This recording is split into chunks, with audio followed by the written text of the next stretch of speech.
Hello, magandang araw, magandang hapon, magandang gabi. Ako si Lota na nagtatrabaho dito sa Madrid ng 15 years na at sa awa ng Diyos, maging maayos naman po ang aking kalagayan dito at sa awa ng Panginoon, yung mga obligasyon ko po ay unti-unti ko na rin pong natatapos, lalo na sa aking mga anak.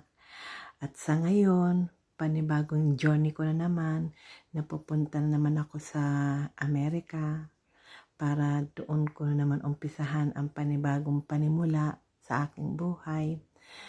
12 days na lang at papunta na ako. Sana maging maayos po ang aking kalagayan doon at sa magiging trabaho ko. Eto, sa haba ng panahon dito sa Espanya, mamimiss ko ang mga kaibigan ko at lalo-lalo na mga happenings dito at sa mababait kong mga amo na nag-aalaga ng matanda. Pero ayos lang, basta sa pamilya, walang imposible.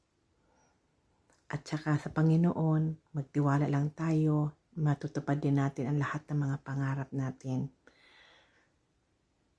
Salamat and God bless you all.